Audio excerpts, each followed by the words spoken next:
श्री दशरथकृत शनिस्तोत्र।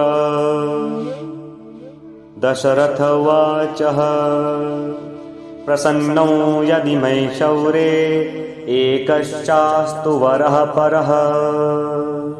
रोहिणीं भेदयित्वा तु न गन्तव्यं कदाचन। शरितः सागरा यावच्चन्दार्कमेदिनी। याचितं तु महाशौरे नन्यामिच्छाम्यहम्। एवम् अस्तु शनि प्रोक्तं वरलब्ध्वा तु शाश्वतम्। प्राप्यैवं तु वरं राजा कृतकृत्योद्भवस्तदा। पुनरेवाब्रवीतुष्टौ वरं सुवृत्तः। नमः कृष्णाय नीलाय शितिकण्ठनिभाय च। नमः कालाग्निरूपाय कृतन्ताय च वै नमः। नमो निर्मांशदेहाय दीर्घश्मश्रुतजटाय च। नमो विशालनेत्राय शुष्कोदरभयाकृते। नमः पुष्कलगात्राय स्थूलरोम्णेऽथ वै नमः। नमो दीर्घाय शुष्काय कालदंष्ट्रः नमोऽस्तु ते।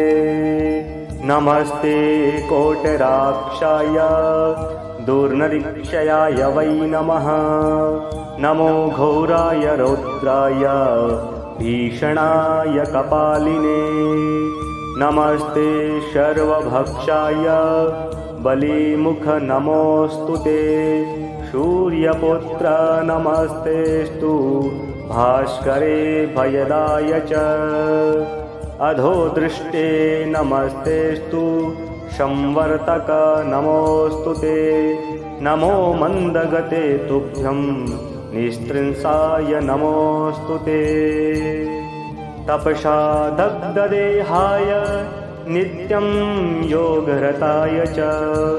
नमो नित्यं सुधार्ताय अतृप्ताय च वै नमः। ज्ञानचक्षुर्नमस्तेस्तु कश्यपात्मजसूनवे। तुष्टो ददासि वैराज्यं हृष्टो हरसि तत्क्षणात्। देवासुरमनुष्याश्च सिद्धविद्याधरोरगः। त्वया विलोकितः सर्वे नाशं यान्ति समूलतः। प्रसाद कुरु मयि शौरे वारदो भव भास्करे। एवं स्तुतस्तदा शौरी गृहराजो महाबलः। दशरथ उवाच प्रसन्नो यदि मयि शौरे वरं देहि ममेप्सितम्। अद्य प्रभृति पिङ्गाक्ष पीडा देयान् कस्यचित्।